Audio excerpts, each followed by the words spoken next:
Daniel, to get us started, give me two truths and a lie, please. All right. When I was a senior in high school, Hmm. I got third place in the New Jersey State Championship for wrestling for the 125-pound weight class. Wow. I also play piano and I composed a song. I put it on YouTube. It has 495,000 views on it. And I am ranked 99.9% on chess.com for my rating. Holy cow. Which is what? Like child, expert? Oh yeah, yeah. So there's different times. You have like different ratings for different times. Okay. All right. Yeah. Look at you, Daniel. You are a Renaissance man. You're beating people up on the wrestling mat. You're pounding the keys on the piano, and it sounds like you're making all the right moves on the chessboard too. But which one isn't true? Which one is the lie? That's what everybody wants to know. And I bet that you did not get third place in wrestling. That is correct. Yes. That is correct. Did you get That is- first? no, I wrestled for like a half a season Okay. in high school. That was it. Oh, that is awesome. All right. So you composed your own song on piano and it went viral. That's pretty awesome. Yeah, yeah. So there's this Romanian piano player that was on, one of those kind of X Factor shows. I compilated a bunch of his uh kind of sessions, and then I composed a song for him, put it on. That has 495,000 views. That's amazing. So Yeah, you yeah, were just on like Saturday night watching Romania's Got Talent and you're like, this guy yeah. is really onto something. You go down the YouTube rabbit hole. That is the truth. And all right, all right. So you're in the top percentile for chess as well. Is that a new thing or you always like chess? I've always liked chess. Always liked chess. I'm trying to get my kids into chess now.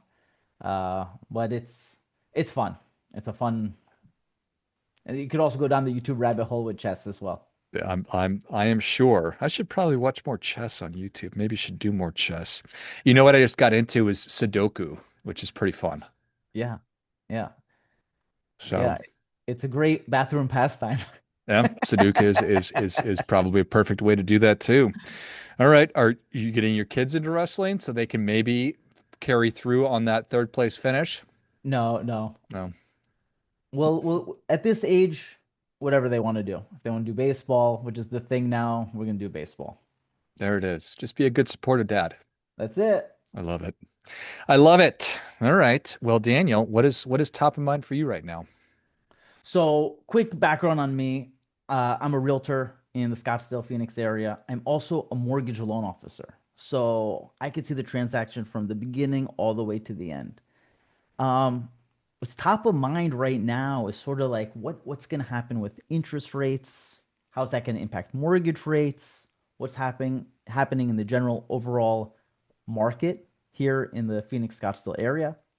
For those who are not around here, you know, obviously the markets are impacted by macroeconomic events, but also here in the Phoenix area, it's very cyclical. And why is it cyclical? Because it is very hot. So in the summertime, transaction volume goes down. I always tell people if you want to sell your house, don't do it in June. Wait, wait till September to list your property. Um, but I'll tell you, a lot of people that I'm calling who I know they can refinance, they say, Daniel, the Fed, I want to wait for the Fed to come out. I want to hear their announcement. I know we're expecting a rate to drop, and we'll see what happens. Now, I want to tell everyone what happened the very last time the Fed made an announcement and then they dropped the rates. What happened was mortgage rates went up, Hmm. right? So it kind of sounds counterintuitive. Why is it that the Fed dropped the rates but mortgage rates went up? Yeah. The mortgage rates, like the 10-year treasury, trades every single day. And what determines what rate that is based on expected news as well as what actually transpires. And so the whole market expected the Fed to drop rates by 50 basis points. And so mortgage rates were already better in that anticipation. So when they only dropped it by 25, mortgage rates went up. And so what we've been seeing, if you see a couple of headlines now, mortgage rates have been coming down in anticipation to hear the Fed's announcement. So when people are looking to refi, I basically say there are three outcomes that can happen. Outcome number one, the Fed does nothing. And if there was anticipation for rates to go down, mortgage rates go up. The Fed drops it by 25 basis points, which is in line with what the market expected. Nothing really happens to mortgage rates. Or, best case scenario, they drop it maybe 50 basis points. Maybe you're going to see a little bit better of mortgage rates. Uh, as working for a mortgage brokerage, when someone wants to say, you know what, let's go move forward with the refi, we lock the rate, and the rate is good usually for 30 days. You can lock it out further, but that rate is locked. So if the Fed makes an announcement and rates get worse, you have that locked rate. If they make the announcement and the rates get better, then you just go to the very next lender that has better rates. So it's always good to hedge yourself. You can always lock it. It doesn't cost you any money. But that's the idea if you want to do a refi there. And you're kind of waiting for the Fed to make an announcement. And it makes sense as consumers, and that's what I am in when we're talking about real estate. I don't know nearly I know very little in comparison to you. So we're looking at the TV and seeing Jerome Powell, the Fed chair, and he's going to make the decision and rates are going to go down. Is there a mortgage Jerome Powell, or who is setting these mortgage rates? What are they based off, if not the Yes, right. So if you go to like a Yahoo Finance or anywhere where you can chart out the mortgage rate and the 10-year treasury, they trade in lockstep. They trade in lockstep. The mortgage rates will have a greater delta higher than the 10-year treasury because the 10-year treasury is a safer, more risk-free investment than the mortgage rates, the 30-year mortgage rates. So historically, that delta was around 1.71%. And when people fear recession, that delta grows. And when we have fear less recession, that delta kind of shrinks. But our mortgage rates are based on the 10-year treasury rate.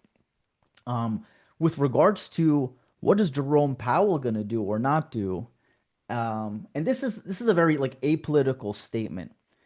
Historically, moving interest rates or changing the interest rates was like break a glass in case of an emergency, right? You don't do it because we want better rates. We do it because we're in a potential fear of a recession. Ergo, let's lower the rates to prevent that recession from occurring. Or we're in very hot inflation and we want to dampen down that inflation, which is what most recently happened. And that's why rates went back up. So in July, inflation data came out, and it came out a little hotter than expected, which indicates potentially that Jerome Powell is not going to reduce rates. So we'll see. We'll ultimately see what will happen. so we went through that period of time, and I don't remember how long ago it's been because the last 5 years just sort of is just kind of a blur in my mind for a variety of reasons, as I'm sure it is for many other people, where we had home loans at like 3%. And Yeah. today, I'm not sure they're north of five, I would imagine, but I don't know. You can tell me what would it take, and is that possible to get rates down that low again? You know, twice in our history did the Fed fund rate go to zero. Back in the 0809 crash, if we remember, and then during this COVID period. Um, you know, I, as there's a saying, I'd rather be lucky than good. I was so lucky when the time came to buy our house. We bought March 2020. Our rate was 3.25%. 6 months later, we refied to 2.49%. No points. We didn't buy any points. And the only reason why we were able to do that is because the Fed brought the rates down to zero because we were in COVID. They didn't want a recession to happen. They made the flow of capital super cheap. And so, do I see the Fed fund rate going back to zero? Maybe if there's a catastrophic event, but I think we all need to just zoom out our perspective timelines and realize 6, 7% is has been the average for a very long time. And obviously, as you know, in the 80s or in the 70s were much, much, much higher. Hmm. Yeah. It is I mean, I don't know what the term for that cognitive gymnastics that we would need to do, thinking, well, I can get 3%. Well, that was a very, very, very small window of time, and Mhm. it's probably more prudent moving forward to be making decisions based on that 6%. Yeah. There's a cute saying in the mortgage industry. Uh, you you marry the home, you date the rate, right? So the idea is you buy the home, you try to negotiate that price, and the maybe the rate is a little higher than you'd like it to be. When the time comes, you can always refinance to a better rate. That's an option. Fair enough. I like it. So the rates, that's not the only expense that we have when we're looking at real estate. There's also fees, expensive expenses, costs, closing costs, stuff like that too. Yes, yes. So when you go into a real estate transaction, right off the bat, once you go under contract, you have a 10-day window to do your inspection. The cost of the inspection is predicated on the age of the home and the size of the home, but that could be 500 bucks, 600 bucks. You do the inspection, you say, okay, I have these things that I'm going to request the seller to take care of. And then you do the appraisal. The lender is going to require you to pay for the appraisal. That's another 600 bucks potentially. So, right to just do the real estate transaction, you're at 1100 bucks, right? Let's say the appraisal comes in low, right? You agree to buy a house at 500,000, the appraisal comes in at 475. You go back to the seller and say, "Hey, it's 475. I'm only going to get a loan on a value of 475, not the 500 that we agreed upon. Are you willing to negotiate?" The seller says, "No, no. You agreed to 500." Now, you can walk away from the deal, get your earnest money back, but you're still at $1,100. So, so those are two costs on the buy side of the real estate transaction that people should be aware of. And then separate from that, you have your closing costs, which could be a couple $1,000s. And so, George, you tell me, I don't know how much time we have, but I can kind of quickly run through those high level closing Sure. costs. 3 days after you provide your loan officer and execute a purchase contract, by law, they have to provide for you something called an LE, a loan estimate. That's the breakdown of your closing costs. It's going to be vague. They're not going to have all of the figures. But as you go along with the process, then you have your initial CD, your closing disclosure, and then your final CD. That's going to have the exact numbers of what your closing costs are. And in each one of those documents, they're broken down into sections. You have A, B, C, D, all the way down to J. I mean, actually, the next page, it goes further. But high level view, A to, let's say, H.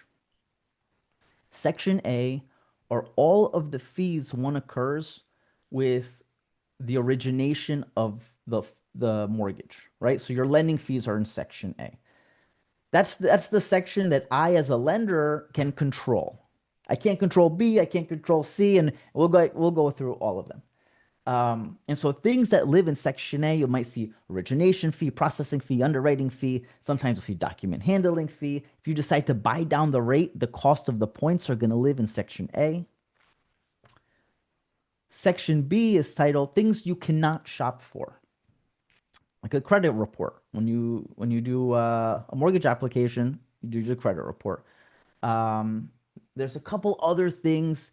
MERS, it's like the registration of your mortgage into the system. There's a cost for that. Like we don't shop for those things. It's just the cost that we all have to eat. And it doesn't matter which lender you use, they're roughly the same. It's not a ton of money. Okay. Section C, those are your title fees. When it comes to title, when you go house shopping, you don't think about title. It never comes up. Now you go under contract and the title company 99.9% of the time is either selected by the buying agent or or the listing agent. It's never the buyer saying, you know what, I want this title company. But you can absolutely shop in advance and say, I'm looking to buy a house at this value. The loan amount will probably be this much. Start shopping title companies. I mean, they're relatively, some are more expensive than others, but why not? It's free to shop and get the answer. So when it comes time to submit your offer, you have the title company that you want to choose. Okay. Section D is the sum of A, B, and C. Moving on to section E. E is like government fees. We're very lucky. We live in Arizona. And so ours is $60. It's like a recording fee. Thank you very much. You go to California, you go to New York, you go to Florida, you have a stamp tax. You have this tax, thousands of dollars potentially. So every state has their own expense, even if you're on the buy side. And it's not just the seller that has to eat a certain expense there. All right. Section F is called prepaids. Okay. Prepaid insurance. Let's say we close on a property. What month are we in? We're in August. Let's say we close today on a property. What's nice about a mortgage is your very first payment, you skip a month. So we skip September. October 1st is our very first mortgage payment. Okay. So that means that if we ended up closing August 1st or August 30th, our first mortgage payment is still October 1st, right? Now, if you close August 1st, the lender gives you all this money at the beginning of the month. They're going to want to collect their mortgage interest on that month that you're not making a mortgage payment. And they're going to collect that at closing. And that lives in Section F. Hmm. So, high level view, if you want to save thousands of dollars on your closing costs, close at the end of the month versus the beginning of the month. Something super simple. Pretty substantial amount of money potentially. Yeah, yeah. And that number is larger the larger the loan amount is as well. And obviously the rate, right? Right. Um, so section G, your escrows. Okay, what are escrows? So those are your taxes and your insurance that are collected in advance. There's a certain amount of cushion that the lender wants to be collected in advance for taxes and insurance. And you should think about an escrow account like your own bank account that lives with the lender. And every time they collect your mortgage payment, they collect the principal and interest, but then the escrow goes into this bank account that is yours living with the lender. And how do I know that it's yours? Well, if you ever refinance to another lender, they're going to cut you a check for what's in your escrow account, minus what had to get paid out for taxes or insurance. So that's escrows. Another thing that you could potentially do to reduce closing costs is you can do something called waiving escrows. The majority of the population will say, I don't want to waive it. When I pay my mortgage statement, I want to include taxes and insurance in there. Some people say, you know what? I actually want to pay them separately. I will pay my taxes. I will pay the homeowner's insurance. My mortgage statement, I just want it to be principal and interest. You can do that. You can do that. With enough down and with the lender permission, you can do that. All right. Section H is if there's like an HOA or a capital improvement fee or something that lives there. And then, I is the sum of E, F, G, and H. Okay. So that's like a high level view of closing costs. So there's lots of them, and Yes. Yes. but obviously it adds up. So all of Yeah. these sections, what's is it realistic to think that you could potentially cut thousands of dollars off of your total transaction? Yeah. Yeah. Yeah. I mean, by simply closing at the end of the month, and if you choose to waive escrows, you're already saving potentially thousands. Another thing in the purchase contract, and I can't speak for other states, I can speak for Arizona, you negotiate on price, but line 100 of the purchase contract, there's a section for seller concessions. It's a request. Well, it's not a request. I mean, it's in the contract. This is the offer, right? The offer is in the seller concessions. I'm asking $5,000 for my client. And that 5,000 comes from the seller. And now you have this $5,000 credit. And what can you do with this $5,000 credit? You can apply it towards your closing costs. So that reduces your closing costs. It can never exceed closing costs. You will never get a check back at closing if there's a surplus. What I always, it's not that I recommend or not recommend, I simply make aware that you can take that 5,000 and apply it towards buying down the rate. So if the rate was 6.5 and maybe 6.375 cost $3,000, well, now we can make 6.375 free. You can just get a better rate, have a lower monthly payment. So, asking for that seller concessions, it's case by case basis, right? Yesterday, I showed a property that just hit the market that day. When a property just hits the market that day, you don't really have a ton of negotiating power if your client wants to make an offer on the property. Right. Yeah. So housing obviously always been a really, really important thing. We need to have a place to live. And if you turn on social media or really anywhere, you're going to hear about how young people are really having a hard time even renting and certainly entering the housing market. Yeah. And that's obviously just because the prices have gone up so dramatically, the cost of rent, cost of an actual home. Do you see that changing? Is are there legitimate conversations about how to make home ownership more affordable? The thing that I see happening is that prices are finally, but slowly coming down. Okay. And prices need to continue to come down to get to a place where the average wage, it's possible to get to afford a house, right? Earlier in this podcast, we were talking about how it was normal to see 6 and 7% rates. Yeah, but homes were not eight $900,000 for the average house here in the Scottsdale area. So while the conversation of rates are kind of back to normal, the house prices need to continue to come back. I think different housing markets is different. Maricopa County in Arizona is still a hot county where a lot of people are coming to move in, and that's what's keeping certain prices not coming down so quickly. Also, historical inventories in the area here, we hit 27,000. I was like, oh, look, we're moving on up. We're now back to like 24,000. So supply is not booming either, also kind of keeping prices coming down a little more suppressed. I wish I had better news. But yes, the average age of first time home ownership is going up over time, and it's it's unfortunate, but that's what's happening now. Yeah, it's an interesting thing for sure. I also hear about how companies with black or rock or stone or something like that in their name have bought all these single family homes and are renting them. Is that still a thing? Is that slowing down? Do you see that changing?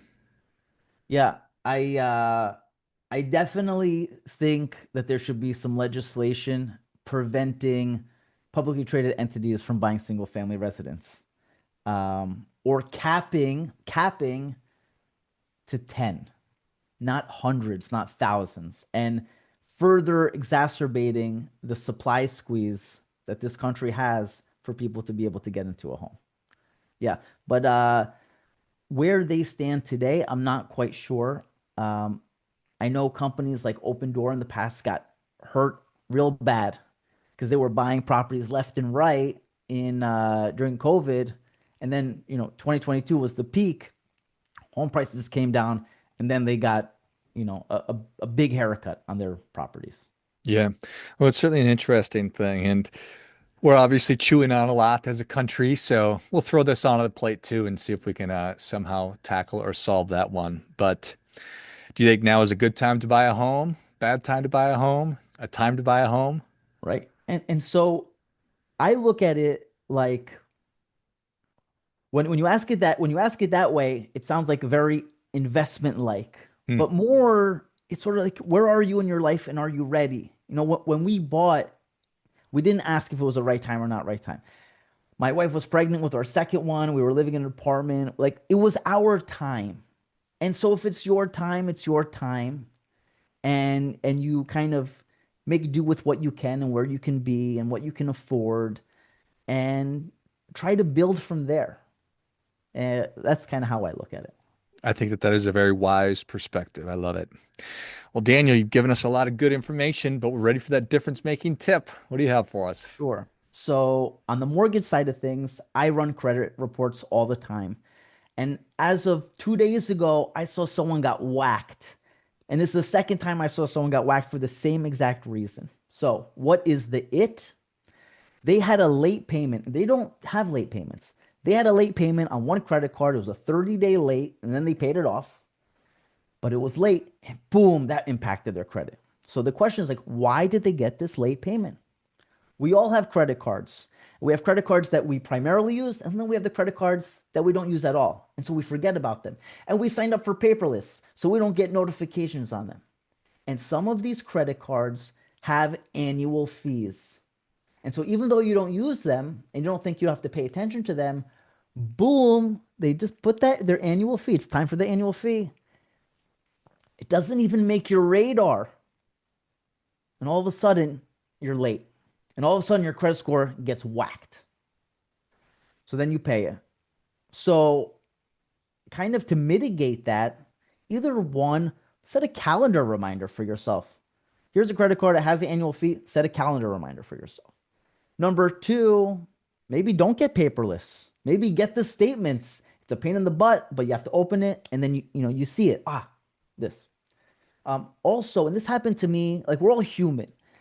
I've had a late payment by accident, but I caught it and I immediately called the credit card company. I immediately paid it and I said, if you look at my history, this does not happen. Can you please remove the late? And they're able to remove it for me. So don't think that ah, I can't go backwards. If you can catch it early enough, give them a call, pay it off, and see if they can remove it for you. So I would say like that's a big difference maker. Pay attention to your credit cards that you don't use that have annual fees. Well, I think that that is great stuff. That definitely gets it. Come on. Yes, I love everything about that. That's the truth. That's an opportunity to really figure out why do I have this credit card if there's still a fee on it? Should I be holding on to it? That's a whole nother conversation about credit, and maybe we will have you back on to help us to go through all of that, Daniel. But thank you so much for coming on. Where can people learn more about you? How can people engage with you? Awesome. So I started a new series called it's webinar.fishpanrealestate.com. And in that 1 hour, I walk through the entire home buying process. Uh, you walk away from that thing saying, I know how to buy a home. I'm ready. Even if you're not ready today, I know how to do it. I try to host them on Thursdays. You can register on, again, webinar.fishpanrealestate.com. Because I do mortgages, because I do real estate, I've seen the entire transaction many, many, many times. So it's a little education I can give to the world. I love it. Well, if you enjoyed this as much as I did, show Daniel your appreciation. Share today's show with a friend who also appreciates good ideas. Go to webinar.fishpanrealestate.com. That's correct. That is the one. And check out that series if you just have a question. I'm sure that Daniel would welcome the opportunity to have a chat about your situation and what you got going on specific to our conversation today, or just about anything at all. So check out those resources. Thanks again, Daniel. You got it. Have an awesome day. You as well. Finally, friendly reminder, there's never going to be anybody more interested in your financial success than you are. So act accordingly.